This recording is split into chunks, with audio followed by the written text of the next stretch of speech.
The summer evening wind winds through the streets of a once sleepy town, now awake and alive with the bustle of travelers and festival lights.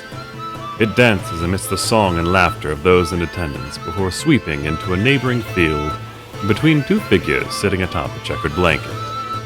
The smaller of the two, a teenage girl with light pink hair that seems almost to glow in the fading sunlight. The larger, a behemoth of gothic metal plates, dressed in robes worn out in ways that hint at the long journey the two had taken to reach this place. The girl watches her companion with a patient curiosity as he strokes the chin of his expressionless metal face and considers the question she had just posed. Why had he wanted to come here so badly? After a moment's consideration, the steel giant, Oswin, responds in a young voice that seems almost to echo out from the armor rather than from any mouth. My first memory is of a catacomb. Cold stone walls, grim occult devices, and the warmest expression I suspect to ever grace a lich's face. The face of my father. I was raised in that dungeon. Those empty halls only ever walked by the unintelligent, the undead, and the soon-to-be-deceased was, for most of my existence, the only world I ever knew. But there were a few exceptions. The one that stands out most in my memory is the day my father took me to see this festival. We had to watch it from afar, but I was close enough to hear the laughter of the people, and we got a good view when the fireworks finally went up at the end of it all. However, my father is gone now. And despite all the love that he shared with me, he left me with little knowledge of who he was or what I'm supposed to be beyond just his son. It was my reason to exist, the reason he created me. But now without it, there's no longer any reason for me to do anything until he returns.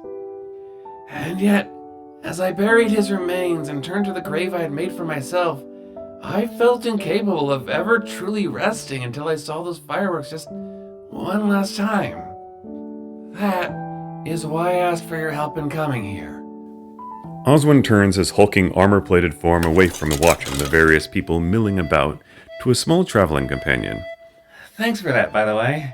I wouldn't have been able to make it to this place without you. However, now that I've answered your question, it's my turn. He points a finger to the strange pastry in the Fey Child's hand. What the heck does that taste like? Okay. The cake of funnel is most delicious, but difficult to explain in common tongue. It reminds me of Millismere. Not in texture. Taste perhaps.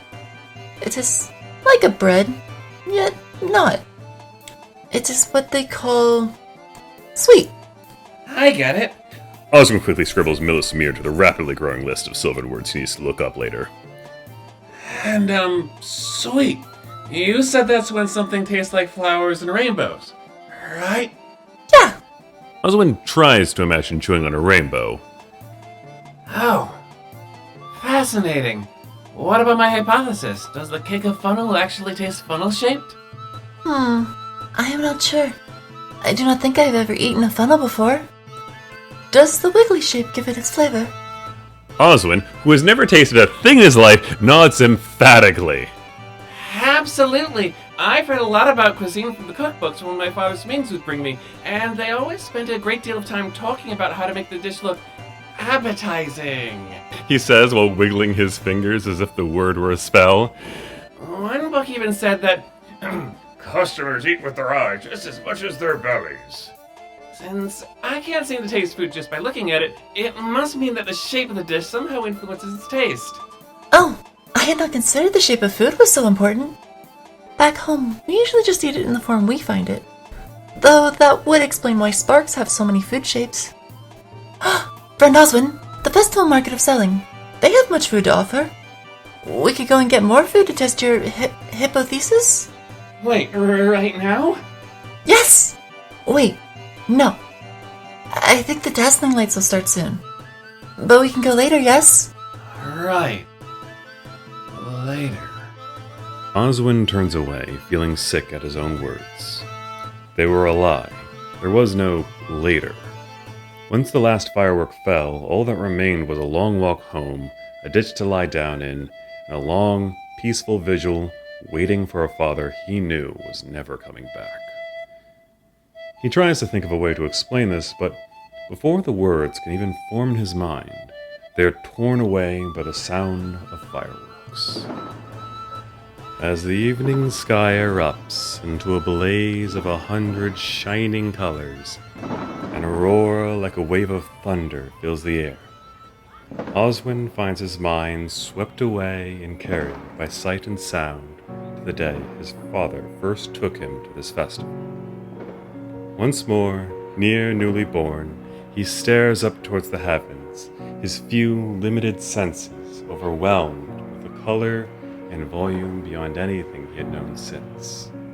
That day, for the first time, a powerful sensation began to take root within him.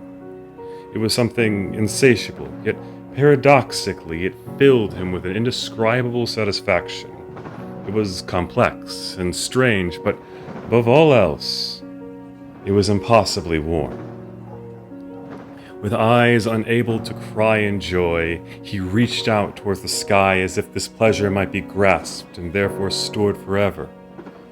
That day, when Oswin had turned to look at his father, he found his old man's cowled head turned away from the dazzling sky and instead warmly staring down at him, as if Oswin's reaction was more beautiful than any firework could ever hope to be. Back then, when Oswin had walked from the field, he did so with the confidence that even as the last of the fireworks faded, there was one light in his life that would never burn out. However, when Oswin of the present now turns to look where his father had once been, he sees only empty space highlighted by the fireworks' fleeting lights. A pang of loneliness wells up inside of him, until, out of the corner of his vision, he notices a hand placed over his arm. He follows it up to his companion's face, which wears a cheery expression so bright and filled with wonder that it rivals the fireworks themselves. And then, in a single moment, that familiar, impossible warmth returns, and he realizes the truth of why he had been unable to rest until experiencing this moment just once more. I haven't been entirely honest.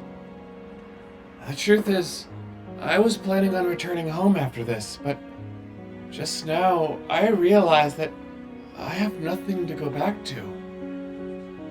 All along, I thought I just wanted to see the fireworks one last time, but the truth is...